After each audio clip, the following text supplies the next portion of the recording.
Mais pourquoi faut-il écouter ses émotions? Bonjour, je suis Grégory Drivet, chasseur de saboteurs, qui sort juste d'une petite grippe, et c'est pour ça que ma voix est un petit peu enrouée. Je t'accompagne à chasser ces saboteurs, donc les petites voix qui sont dans ta tête et qui t'empêchent de réaliser tes rêves, de créer la vie que tu imagines. Alors la première raison pour écouter ces émotions, c'est que déjà elles sont présentes. Donc si on est un minimum poli, on les écoute.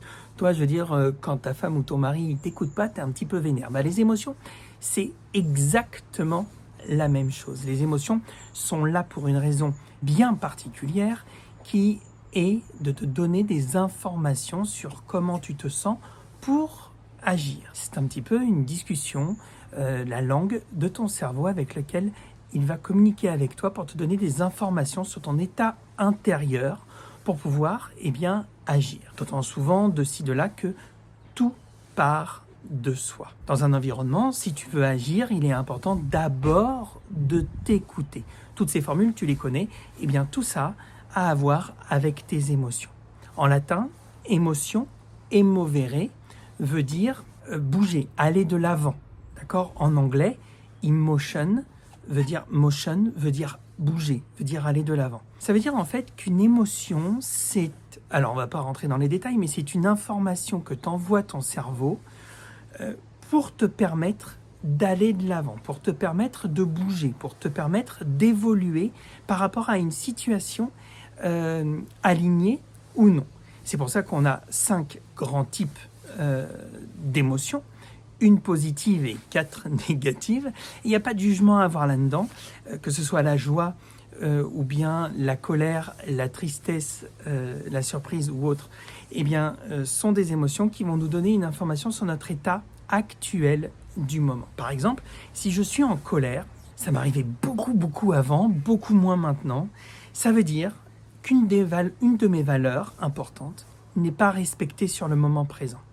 Peut-être que un des enfants est en train de faire une connerie ou ne met pas la table comme je lui ai demandé, n'est pas en train de faire ses devoirs ou est en retard par rapport à l'heure que je lui ai donnée pour rentrer.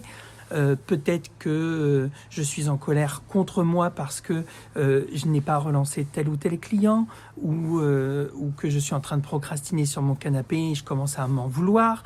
Peut-être que je suis triste parce que je suis loin de la personne que j'aime. Tu comprends ? Cette émotion qui vient, alors j'ai commencé avec la colère, j'ai fini avec la tristesse, est une émotion qui vient te donner une information sur quelque chose qui n'est pas rempli dans ta vie. D'accord ? La colère vient par exemple informer qu'une valeur n'est pas honorée dans ta vie actuellement. Alors du coup, ça te met en colère. Le but n'est pas de rester en colère. Rester en colère, c'est ne pas voir cette émotion, ne pas la comprendre. Alors qu'est-ce qu'elle va faire ? Elle va venir de plus en plus grande. C'est comme si tu n'allais pas chercher une lettre dans ta boîte aux lettres, une facture que tu laissais parce que tu n'as pas envie de la voir. En fait, après on va t'envoyer un recommandé. Et puis après on va t'envoyer les huissiers. Et puis après, tu vois, l'ascension est crescendo. C'est pareil pour une émotion. Si tu ne l'entends pas, si tu ne la vois pas, si tu ne l'acceptes pas, alors elle va revenir puissance 15, puissance 10, et d'une petite frustration, d'un petit râlage, tu vas être en colère, tu vas rentrer dans une grosse rage. Plus tu vas rentrer dedans, plus ça va être difficile d'en sortir. Pour celles et ceux qui veulent une illustration, tu as juste à regarder la saga Star Wars avec la Force et le côté obscur de cette force. Dark Vador rentre vraiment dans ce côté frustration jusqu'à devenir ce grand méchant. Bon voilà, c'en est fini pour la parenthèse cinématographique.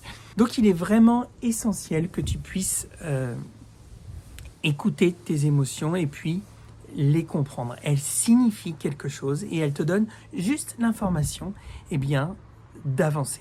Si tu as aimé cette vidéo, bien évidemment, je t'invite à la liker et puis en commentaire, je t'invite à me dire quelle est l'émotion qui est la plus présente chez toi, avec laquelle tu as le plus de mal à dealer, à gérer, tu vois. Dis-le moi en commentaire et je pourrai t'accompagner. Je t'embrasse et à très vite. Abonne-toi.